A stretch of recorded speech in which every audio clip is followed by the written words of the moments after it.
Mandy was commenting that she was having some particular issues with this junction between her upper back and neck. Almost 90% of the population will complain about this area.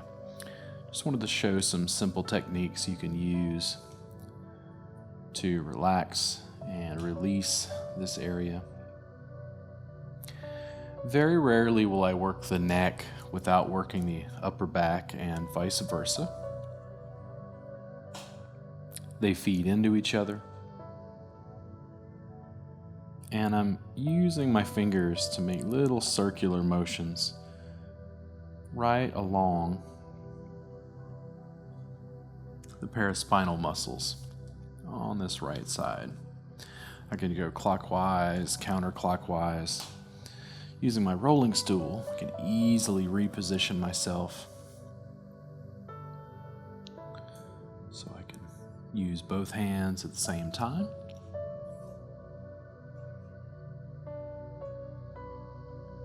I'm allowing this cross fiber friction across the tissue.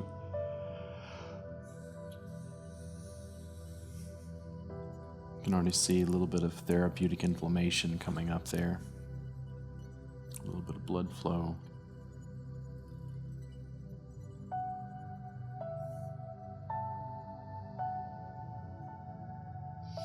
Tightness right through there. Always change my position.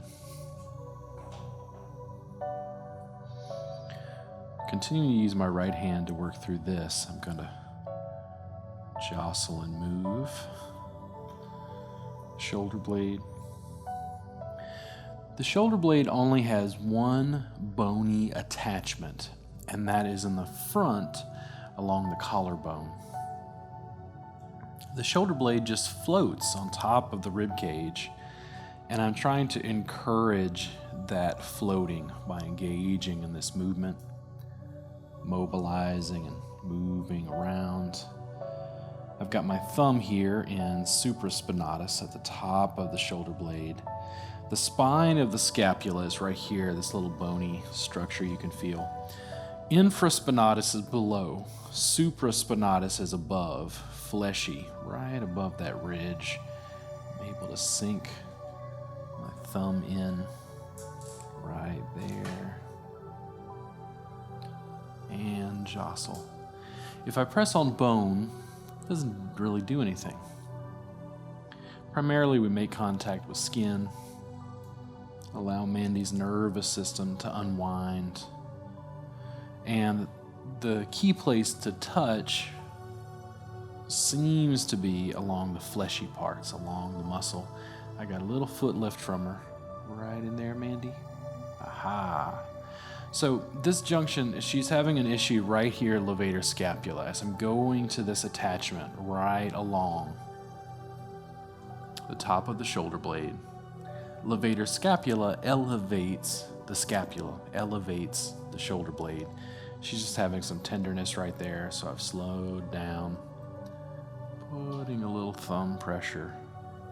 I've stacked my hand in a way that feels good to be able to deliver that pressure. I'm not going to compromise my hands. I need these. Right along the spine. Gonna jostle again. Gonna jostle the other shoulder blade as well. This shoulder blade to me feels totally different, more loose, even though I've been working on this one.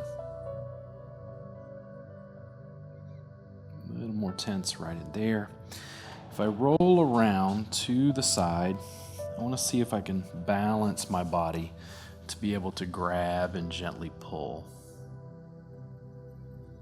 I'm lengthening my arm,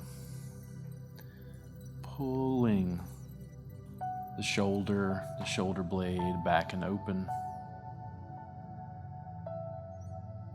And I can ask Mandy for feedback. My guess is this angle will probably feel best, right, Mandy? Yeah. Most people have a problem where the shoulder blades are rolling down and forward. The pectoralis major and pectoralis minor pull the shoulder blade forward so that people slouch. She spends a lot of time at a computer, a lot of time on a mouse, using a right arm and hand.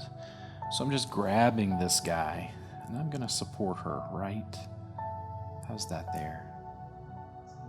Yeah. Feel like we're getting into something? Yeah.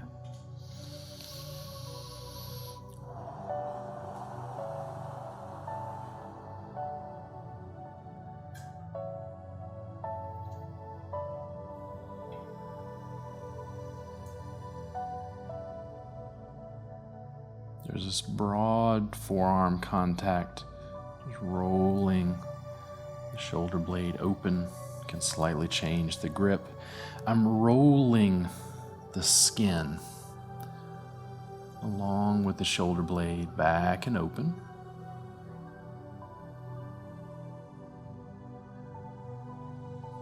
As I'm holding here, now I'm going to reach back up into the spot she was having issue with. We've changed position of the shoulder blade, working around these attachments right in there. Can get a little pinch right at the top there. And this is all within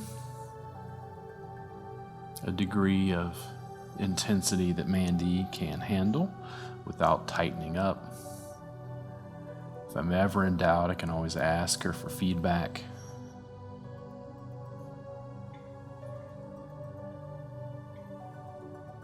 Right in there.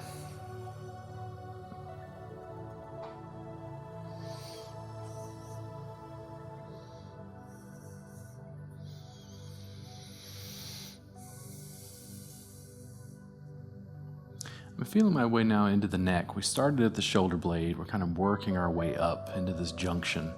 This area was generally where she was having issues along that side. The paraspinal muscles along her cervical spine, she started to lift her shoulder blade, a little intense right there. I'm just going to hook 2 fingers right onto that right side, applying pressure. Being aware of my own posture, creating space so I can breathe.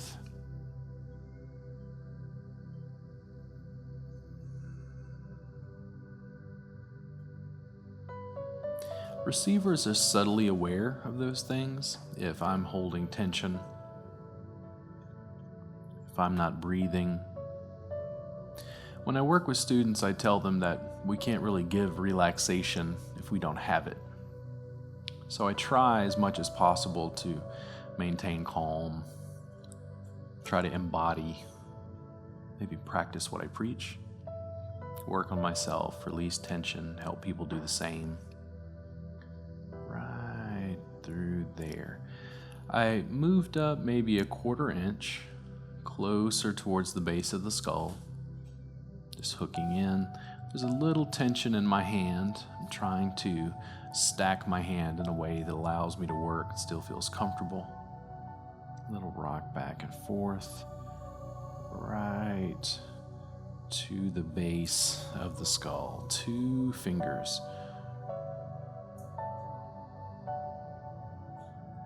There. Leaning in.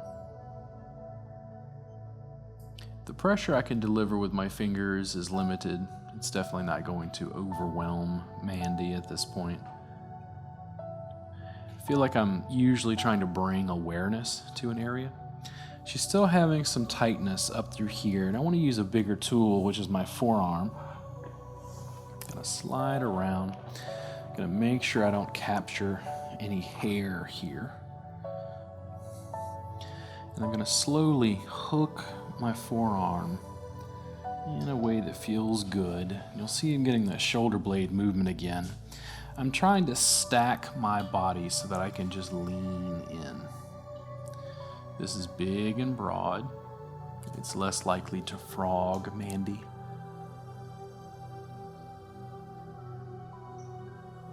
less likely to be a sharp pain. Big, broad pressure is nice because you can apply a deep compression and still get people to unwind and release. This is causing a little bit of tension on my shoulder. I'm going to back off and find a slightly different angle. Reposition my own body. That feels better to me. Trying to put myself in position so I can relax. I'm stacking bones so that I can apply pressure adequately with, again, the least amount of tension possible.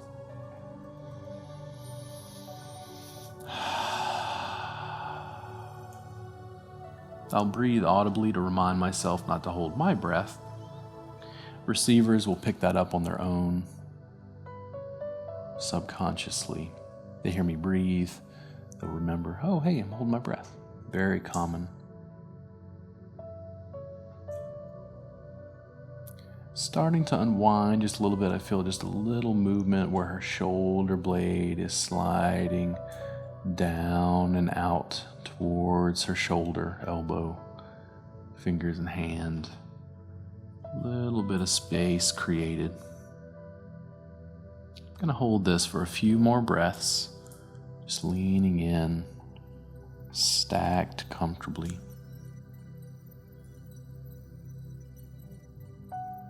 And one more. I can feel her breathe in. And she exhales. And now release. Go back to hand, getting a grip here.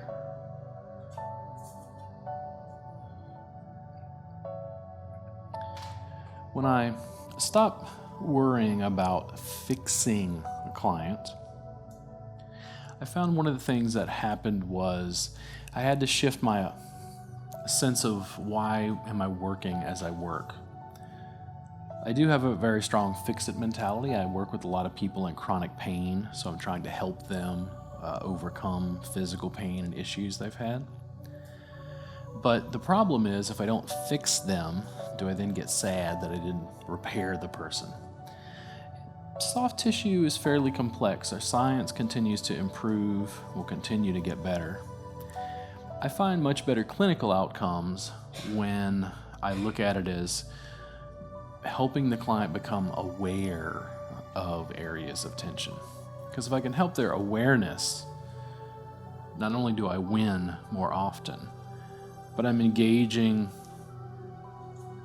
the client's self-preservation and encouraging them to work on their own wellness. Because now they can work on it themselves. They're aware of the issue. Right through there, along the paraspinals, that spot right there. I've got one thumb down. I'm going to use the other thumb to reinforce. Very pointed. It brings her awareness to this spot. As she breathes, she gets to feel the tissue around it. Maybe slightly tense on the inhale and then unwind on the exhale. Long term, I'm providing a novel stimuli and allowing Mandy's nervous system to unwind. I'm allowing her nervous system to go, hey, why are we still holding that area? We don't have a reason to hold that. Stop sending a signal. Let's go. Allows it to release.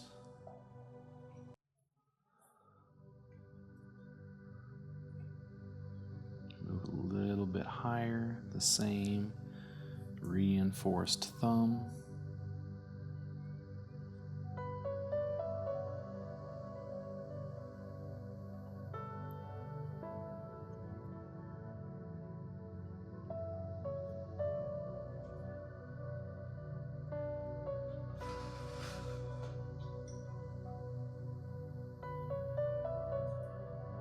Moving up Mandy's paraspinal muscles There's this junction between the upper back and the neck, and I feel some tightness right there. There's a little cross fiber. Finding the spot, and again, reinforcing the thumb just to apply some pressure there. I'm seeing how she responds to this, thinking that I'm eventually going to move to an elbow, but I wanted to start with something lighter just to see how she responded here. She seemed to do well, so I'm going to keep that spot sort of marked, know where I'm at. I'm going to come in and see if I can stack myself to apply a little pressure. How's that, Mandy? Good? There we go. Just like before, I've stacked my body so that I can lean in. As far as tension, I'm even going to work with my hand and arm because I've been using this guy tightening muscles. So I'm going to open my hand, move it around. As you study anatomy, you get to be a bit of a geek. You start to think about all the structures in there. It's like you can see through people, kind of have x-ray vision, right? Think about anatomy. Just opening my hand. It's bringing my yoga practice into my body work, where I can move my hand and wrist, thinking about the structures that are moving there. All the while, maintaining that good, solid compression just to bring Mandy's awareness to that one spot where the elbow leans in. I can feel her breathe as she inhales and then exhales. Ah.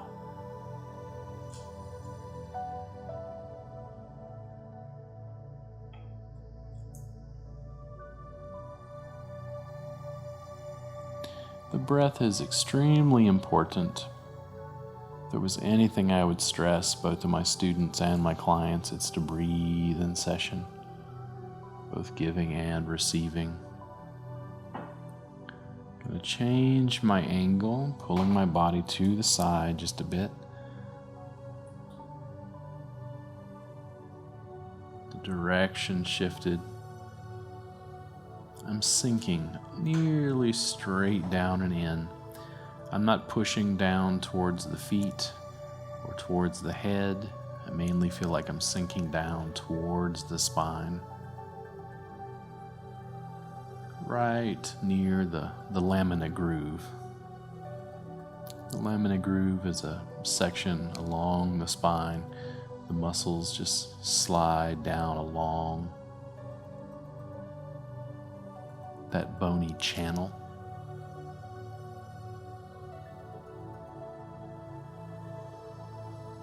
And from here I am going to shift. I'm actually going to pull down towards the floor. Good that direction, Mandy? Gonna hang there for a second. I'm tractioning skin. I keep reading more and more about pain science. It seems to say that primarily since we're making contact with skin, we're inducing or introducing a novel sensation into the nervous system. You start to think in terms of nerves, contact with the skin, making contact with nerves instead of just muscle. Because nerves are what make the muscle contract. And if we get the nerves to calm down, hey, all of that wonderful tissue unwinds. Let's go. Gonna back out. That was a very long held compression. You can see this big red mark just from the blood flow stimulated there. Gonna jostle again. Feels much more open than when we started. I'm gonna check on this other side just to see. This now feels a little bit stiff comparatively. I'm gonna switch out and just work on this side so she feels some balance.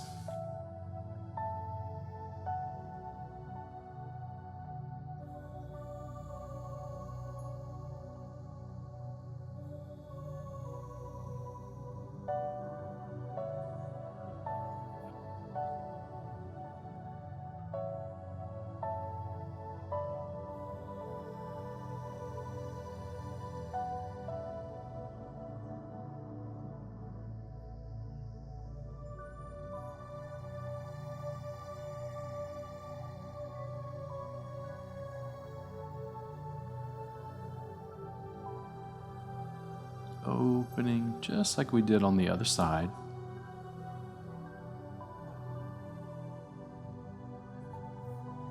Then I'm going to move into the neck again.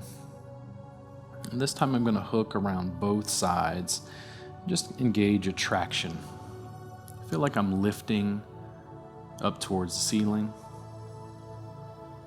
The thumbs and pointer fingers are side by side.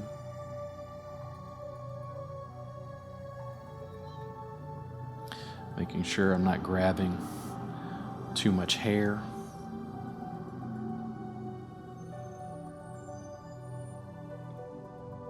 Feeling my way through cervical musculature. Still feels a little tighter on that right side. Gonna work through the left. Right to the base of the skull. This time it's my middle and ring finger. I can hook right there in a way that feels comfortable.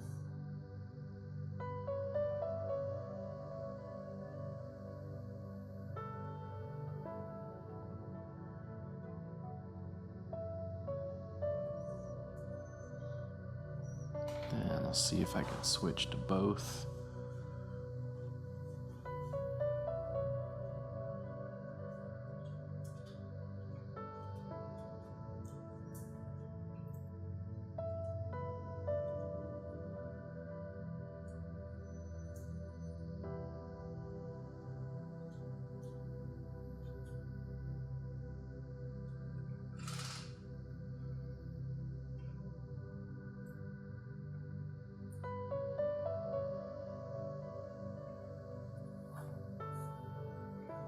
And back again to our jostle.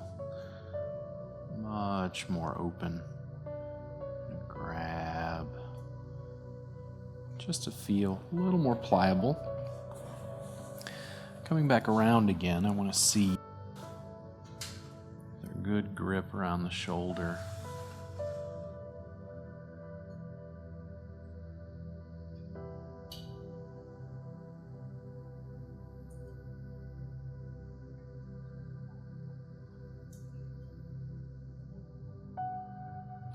Jostle, just to move and open the shoulder blade in all these various directions.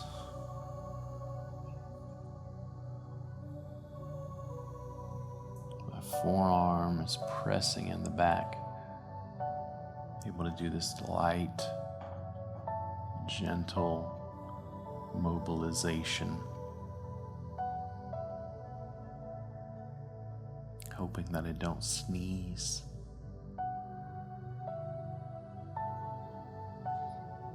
And if I do, I'm going to show you the massage therapist trick. So how do you sneeze and not sneeze on a client?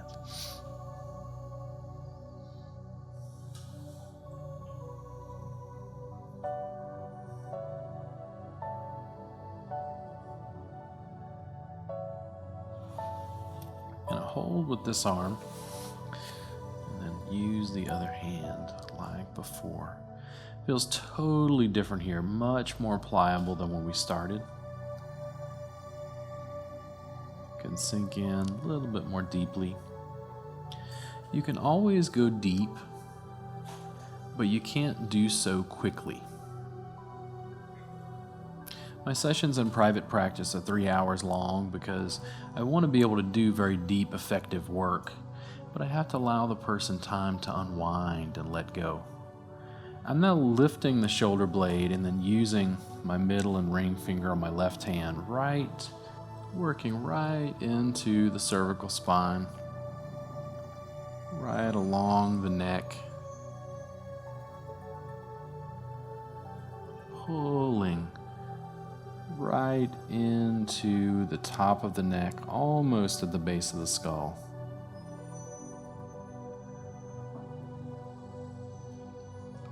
Into those muscles, hooking around.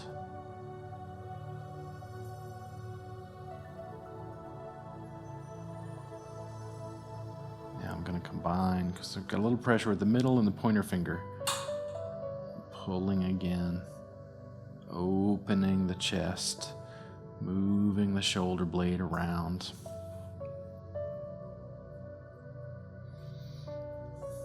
I'm going to lift Mandy's arm.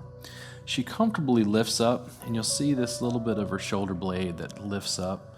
I'm going to see if I can gently, there we go. I'm going to gently mobilize from here. Some good movement there. I'm going to pull the shoulder blade open. You'll see how it pops up here. I can use my thumbs, or sometimes I'll use flat knuckles just to slide into that junction. Just encouraging some shoulder blade mobility. If the person can't put their arm behind their back, don't worry about it. You can always just reach around and lift to be able to lift the shoulder blade up to get a little bit underneath or along that border. If you only wind up working on the rhomboids, which are muscles that attach along this vertebral border and go to the spine, if all you're doing is putting a little pressure there, it's still going to feel really great, even if the shoulder blade doesn't pop up.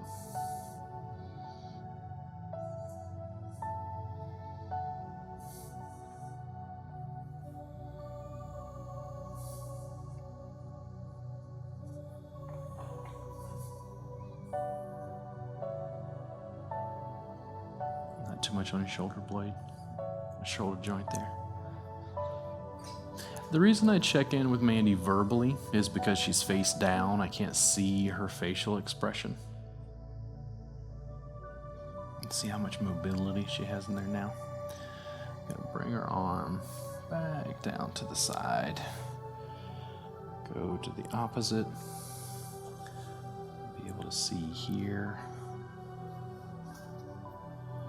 Make sure I'm not grabbing hair. I can lift her up. From this side, I can pull.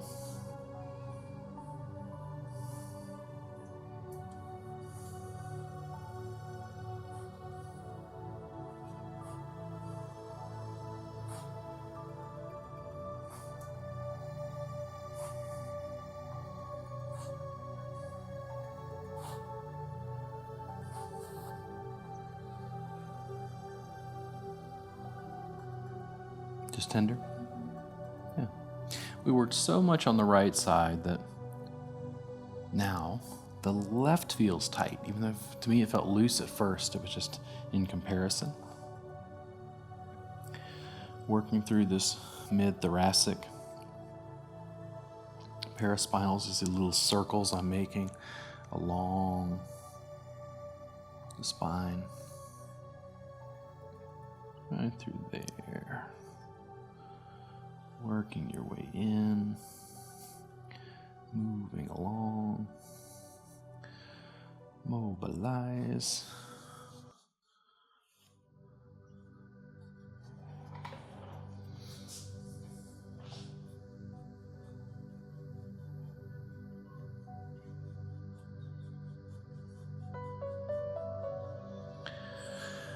Motion is lotion, trying to get things to move instead of feel stuck.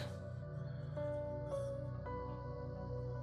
going to apply some broad pressure as I stand right along either side of the spine. And again, I'm looking for movement. I'm trying to see where's the movement, where the movement restriction. As I do this, it feels much more mobile. I'm going to sink into that area she was having an initial problem with a bit more.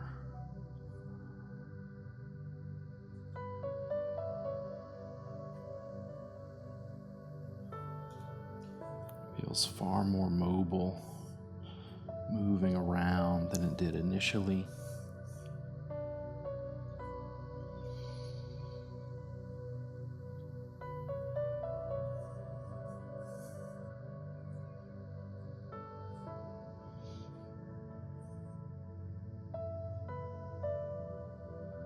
Big, broad pressure, top of the shoulder blade. There's a little slide lateral going towards my fingertips.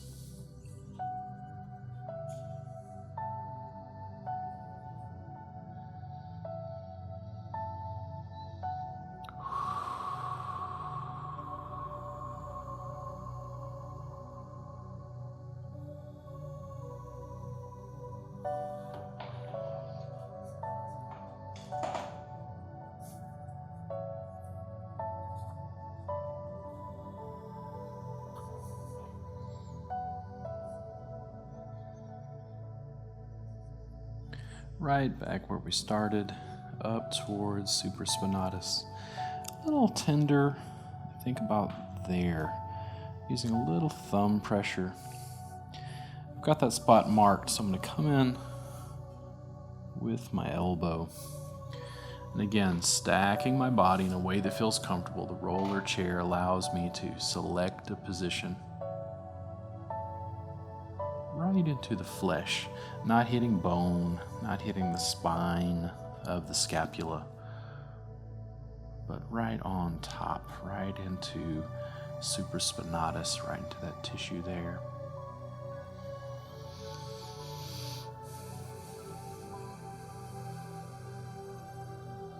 Big, long, slow breath.